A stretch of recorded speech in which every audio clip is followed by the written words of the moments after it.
Broadcasting from the business capital of the world, this is the Podcast Business News Network. So I want to share something. When I first met this guy, I knew that he had a mission to create a holistic healing resort. That was his goal. Has a website, lots of amazing products on that website, chakrawonders.com. But then the more I talk with him, the more I find out that he's deeper and deeper than I ever imagined, very much into energy healing, metaphysical things. And today we're going to talk about your subconscious and reprogramming what's in there that is messing you up. There's no other way to put it. And he's back with us. Dexter Morton is on the program. Hey, Dexter, how you doing? Hi, I'm doing wonderful. Thanks for having me here. Also, thank you so much. I feel like a lot of times I talk to people about Chakra Wonders and my dream and desire to build a resort for everyone for healing. I don't oftentimes get a chance to really talk about the metaphysics and the esoteric and Mhm. everything like that. But yeah, for sure, that's my bread and butter. Like, I love that. I love the philosophy and everything. I see. I loved what you were doing with the website, and obviously knew because of the products and some of the artwork and the themes on them that they're connected to energy, chakra, astrology, and all of that. But then as we start talking and getting deeper, I'm learning more about you and learning more about metaphysical things in general. But talking today about the subconscious mind, I finally figured that out in my journey about a year and a half ago. Mm. And realize that the majority of the stuff that limits us, gives us fear, gives us anxiety, all comes from things that have happened in our past, typically in our childhood between 0 and 7 ish, and Mhm. maybe 7 to 14. And me for reprogramming, I use hypnotherapy and, you know, some other things work as well. But you're saying that we can reprogram our subconscious without any modality like that? Yes, definitely. Hmm. So there is an old story that says, "Show me the child at 7, I'll show you the man." And you're exactly right. Between the Wow. ages of 0 to 7, that's pretty much where you get your core programming of who you're going to be, of who you are, and you slowly start to refine those ideas as you grow up. And as we go throughout Hmm. our lives, we have a lot of things that influence our behavior, our thought process, and just how we interact with our reality, such as not just the foods we put into our body, but the music that we listen to, the books that we read, and the things that we watch onto TV. So when we talk about reprogramming, yes, you can go in and have someone do hypnotherapy or do like a regression where they take you back into your past life. Yep. But what we really want to do is switch that subconscious program that's going on in your mind on repeat. Most of what we think about through the day is like 90% the same thing. And the way you do that is just pay attention to what you're listening to. So if you're listening to music that doesn't have the most positive message. It's oftentimes talking about murder or greed or lust and things of that nature. I'm not saying that there's anything particularly wrong with that, but consider adding some things to your musical collection that aren't necessarily about that, that talk about peace, harmony, and positivity, or just switch the genre altogether and listen to more slow classical instrumentals or instrumentals from different cultures. Hmm. You'll notice that when you listen to music across the world, not just from the United States, that a lot of cultures have this really peaceful, harmonic vibe to their music, such as the Indian cultures, the Chinese, Japanese, even African cultures, when they have the drums and things. It's just very melodic, and it helps you get more into the root of what music was originally supposed to be. And a lot of times, what you'll find is current artists use a lot of synthesizing. And when you synthesize music, it's less harmonic. And when it's less harmonic, it doesn't resonate very properly with your spirit and with your soul. So that's one thing that you can do for reprogramming. And there are multiple other things. Before we move on from there, let's center on music. Absolutely. A lot of interesting points you bring up. Let's go back to even before that. I love that phrase, show me a 7-year-old, I'll show you a man or woman. Mhm. Um, It's amazing that we're not more messed up from some of the things that maybe and I'm not talking about bad childhoods. I'm just talking about things that we were exposed to. Somebody makes a comment in the kitchen. You're walking by as a 5-year-old. You hear it. You think it's for you. You carry that with you for the rest of your life. And that limits you, blocks you. There's so many things that could happen between that 0 and 7 because we're fresh. Our minds are fresh. That's what I always say, kids are like a sponge. They're always absorbing things. Um, musically, it's an interesting point you make up about music that's synthesized because they do sound baths now. They do sound healing. They hit a gong. They hit a sound bowl. The vibrations of that heal us or can. And yes, to your point, if it's not pure music, it's okay, but it might not do the same job. I love reggae. I don't know what it is when I listen, and doesn't matter what kind, put it on, I stop. And I'm like, okay, you got me. Okay. Classical, I go through, periods of listening to classical music. But yeah, definitely the lyrics. I was at the gym earlier and there's a song by Tom Petty and Mhm. it's I Won't Back Down. And it's only 2 minutes and 38 seconds long. I put it on repeat. And basically, the lyrics are I won't back down. You can stand me up at the gates of hell, but I won't back down. Basically, I'm not changing who I am for anybody. And I just put it on repeat. And it pumps me up. It's just, I even when it's over, I'm like, look forward to the next time it comes on. But music is powerful, right? For sure. I actually have a few playlists that I listen to and I put them on repeat and they're just like a rotation. And one of them is very motivational. It's labeled 2020. You can actually find it on Spotify. And I think it's under Chakra Wonders as well. Oh, okay. And, yeah, it's labeled 2020 because in the year of 2020, that's actually when I decided that I was going to make a definite change in my life. And a lot of the songs are very motivational to me in the sense that one of them is legendary. This is how legends are made. I'll never raise my white flag, things of that nature. And I think that they're all very powerful for me. And also under my playlist, I have one that's called Manifest.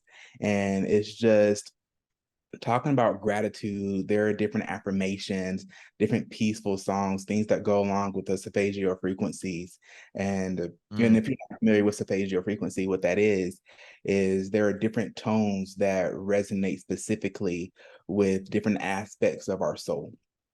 When we talk about the 7 chakras, each chakra has its own resonance and different vibration. You can actually listen to that musically with certain tones and music. You can just Google them, go to YouTube and type in, saphagial frequency for the root chakra and so on and so forth. But I listen I to those think, isn't it five? There's all different frequencies. I believe 537 hertz is the frequency to promote love.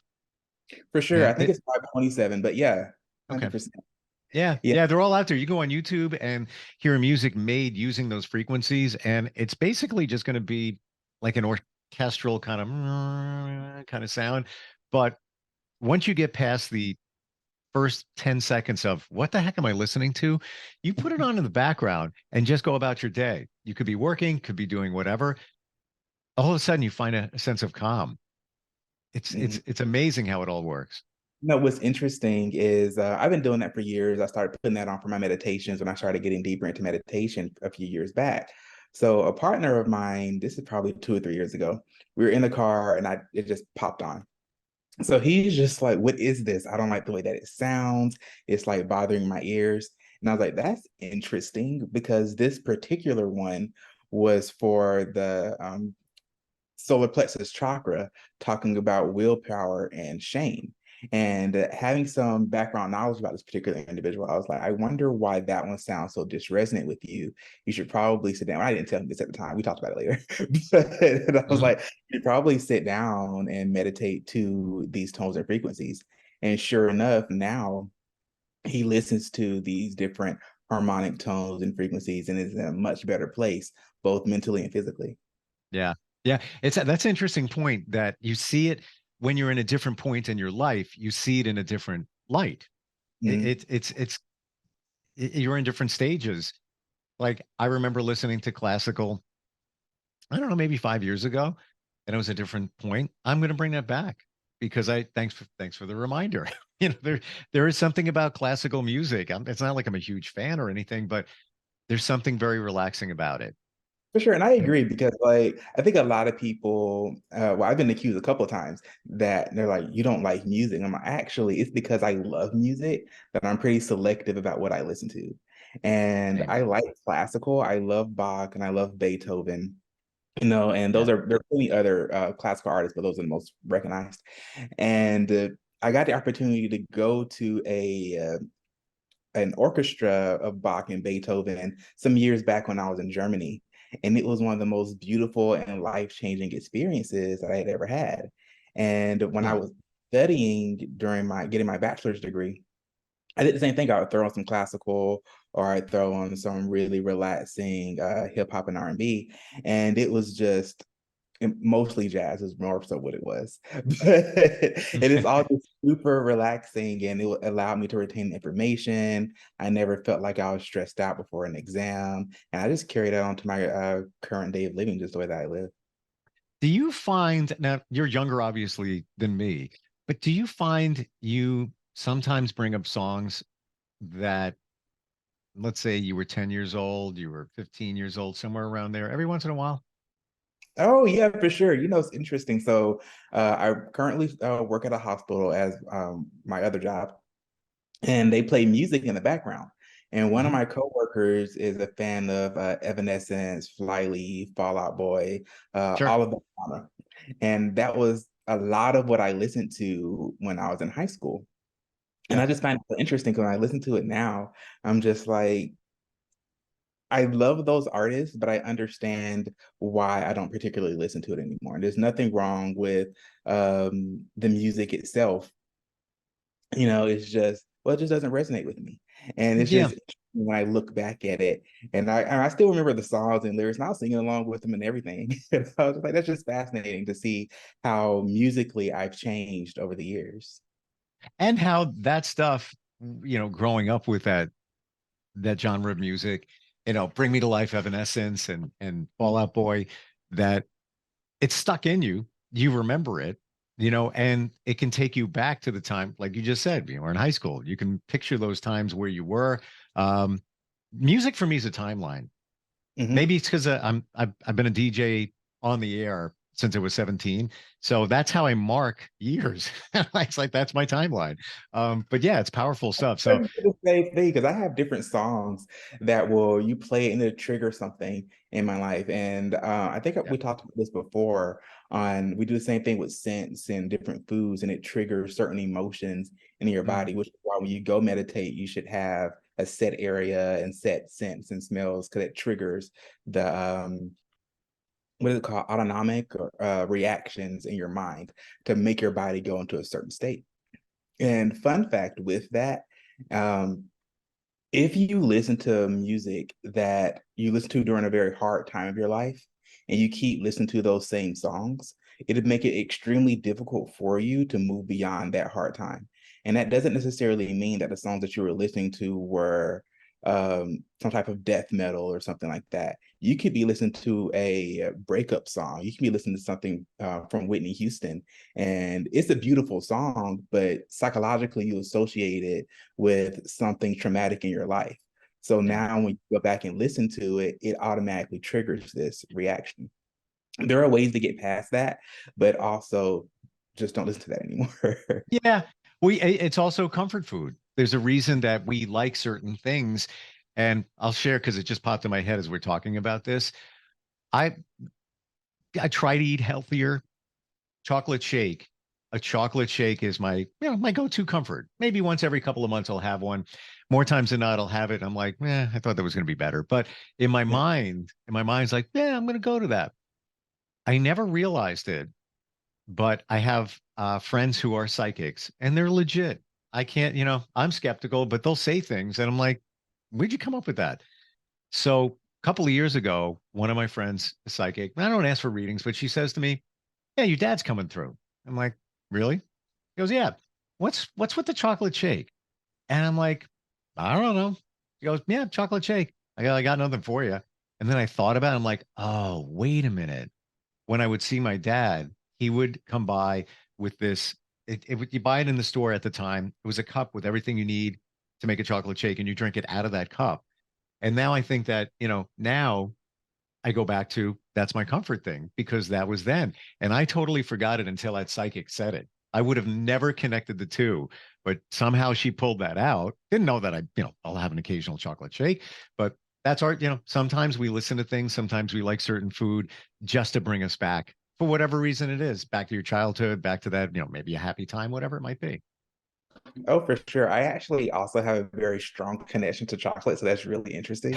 So anybody that knows me knows that I eat tons of chocolate. I've cut it out as much as I can, over the past Same, few months. same, But I same. love Yeah. chocolate.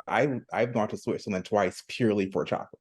So Wow. Okay. You're a yeah. chocoholic. Yeah, they No have some of doubt. the best chocolate in the world. Like it's literally Google it. It's like right there. Wow. But Wow. yeah, it really good stuff. And then we'll go. I went with a buddy a few years ago, and he didn't understand how deep my passion for chocolate was until we went there. And he said he couldn't eat anymore. He got sick and everything. But it's interesting you say about your dad because a few weeks ago, I was talking to my dad, who I would consider my spiritual leader. He really guides me a lot on this journey. And I was like, Dad, I've been trying to cut out chocolate in my life. And because I know I have such an attachment to it. And it's one of the things that's difficult for me to let go. So what he told me is there's something in your childhood that you haven't let go yet. And because of that, you're still associating it with this form of pleasure. So there's nothing wrong with chocolate in itself. It's just there's something in your past that you need to let go. And Hmm. honestly, I still haven't figured that out yet. That was maybe 2 or 3 months ago. And I've slowly cut back on chocolate over the past several months, but I'm still on my own spiritual journey and I'm still growing and learning.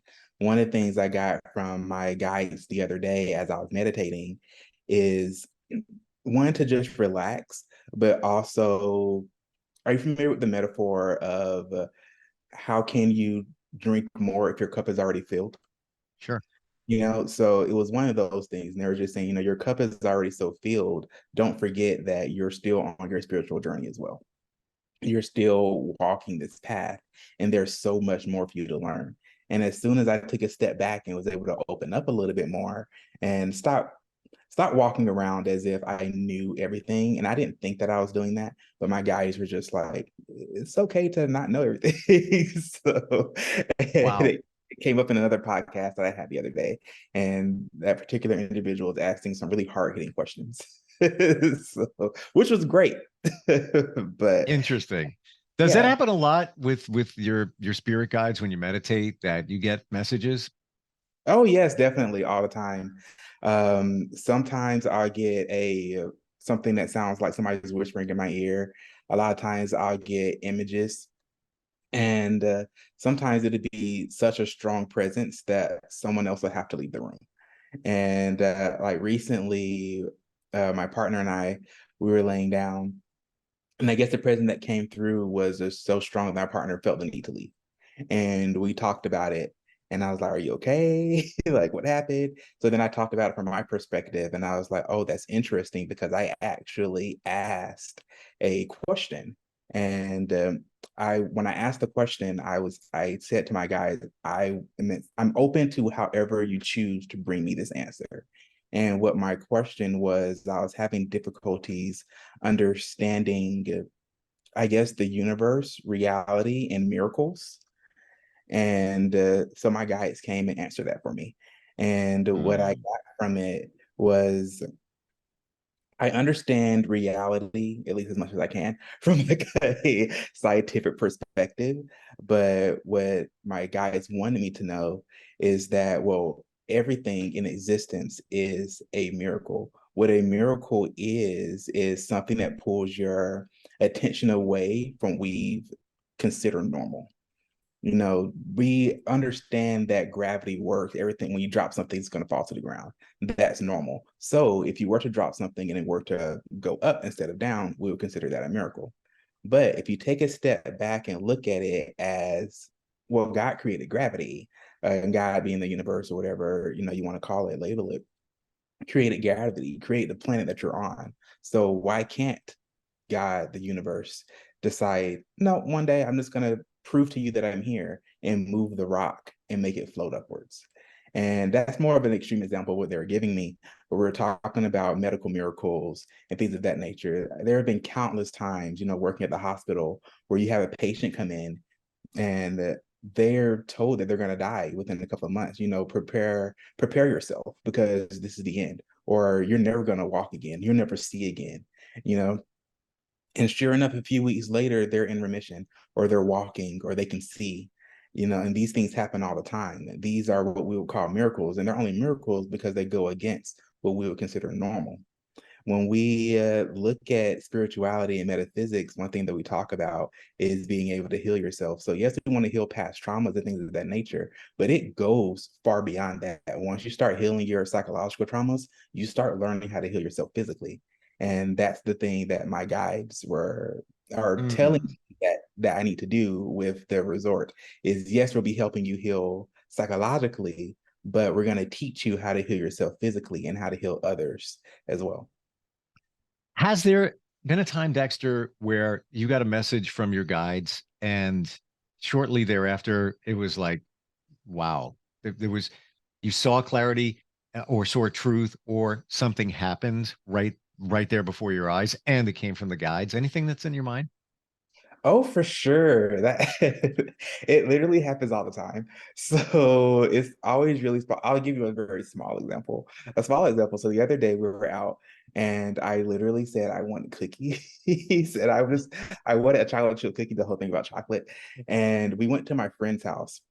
And my friend, who's also my manager at the hospital, he just told me his oven broke and all this other stuff. So I was going over there to get a snowboard.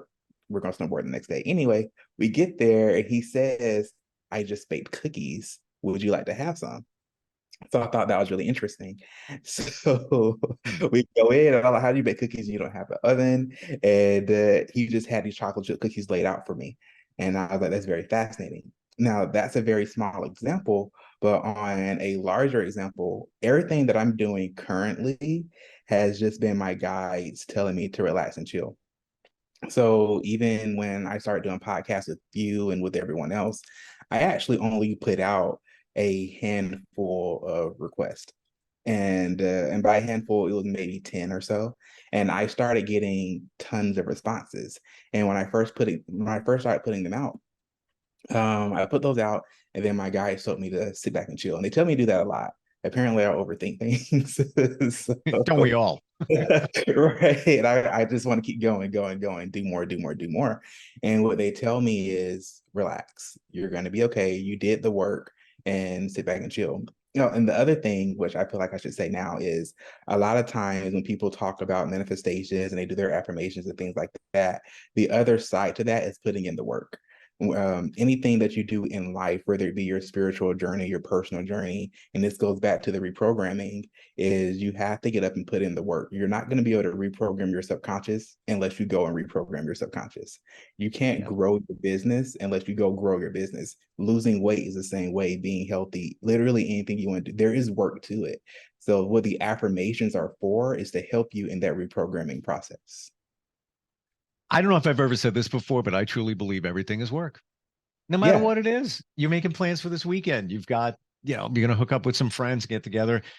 You got to make sure everybody's available. What are we going to do? Texts are going out, emails are going out, whatever it might be. A little bit of work involved, even though it's something fun, even something like breathing, where breath work, it's so impactful, can make such a big difference in your life. If you meditate and you do breath work, why do they call it breath work? Because there's work involved. It just, you have to be mindful of it. I have to tell you, as I'm looking at you, and this is going to sound freaky weird, and I don't know if you can see this, but there is like an aura coming off of you. I'm not even kidding. I don't know if it's What's funny is as soon as I logged in, I was like, what is that? And I thought it was the camera. And I so was you like, see oh it, you see it too. yeah, I was like, okay, well, I'll just go with it. That's fine. It's like Um, coming off of your shoulder. Yeah. A lot of times when I go out, a lot of times what happens is I go out somewhere and people are automatically drawn and attracted to me. And what they tell me is that there's a light. And I would talk to my guys usually after when I meditate. What is this light people are talking about? Because I mean, I've never seen it. And Mhm. one thing that I was told is that it's difficult for an individual to see their own light. Like if you were to think about a light bulb. Do you think that if the light bulb itself were sentient, that it would know it was giving off light? Do you think that the sun, because the sun actually doesn't give off light, it radiates. It itself is not the light, it is the source of the light. So it can't see itself. So it's difficult to see yourself from an outside perspective. You have to really be able to look, inward. But no, I thought it was really cool. Yeah, no, I get it. And I don't know what that is going on there with you, but you in general, and I get what people tell you is it's your energy. Your energy is so positive. And I gotta say, we talked about some deep stuff today, but you make it very clear, very easy to understand, and at the same time relatable. And for that, I thank you. Good stuff today, even on the music side. And honestly, I always thought it was just me thinking that way, but we're thinking the same way when it comes to music. Oh, for sure, for sure. Music is really important. If you don't change anything else in your life, and I'm not saying to completely change your music, but Sure. what tends to happen is as you start listening to different things, it's difficult for you to go back to the old music, to your past self. And you'll Yeah. start realizing without intentionally doing so that you did have emotions connected to those old songs. And you're not going to want to listen to that anymore because you don't want to feel those emotions anymore. And you might think it's a good thing, but maybe it's bringing you back to times that were troubling and you're not connecting the dots and not seeing it. Chakrawonders.com is the website. Chakra Wonders is where we find you on Spotify to find your playlist. Yes. And the one you talked about before is 2020, right? There's 2020 and there's also Manifest. Manifest. All right. I'm actually going to look for that next. I'm not even kidding. Got some work to Oh, do. for sure. I'm not, I don't say things unless I mean them. In 3 minutes from right now, I will be looking and just chilling and just getting work done. I hope Uh, you like yeah, it. and the products on your website are amazing and all have a purpose. So go to chakrawonders.com and check it out. Dexter, fantastic talking with you today. It really was. Thank you. Thank you. I look forward to our next conversation. As always, I'm so grateful and blessed to be here. I too, and I feel the same way having you here and just learning about all these things and your take on them because your perspective is great. So be well. We'll talk soon. Okay. Are you looking for even more of the podcasts and hosts that you love? The Podcast Business News Network is proud to announce that you now have even more ways to listen live. Check out the MyTuner Radio, online radio box, and Simple Radio apps on iOS and Android, or find us online. Search for Business News Network on mytuner-radio.com or search Podcast Business News Network on streama.com and onlineradiobox.com/US. Take your podcast on the go and don't miss a minute of the action.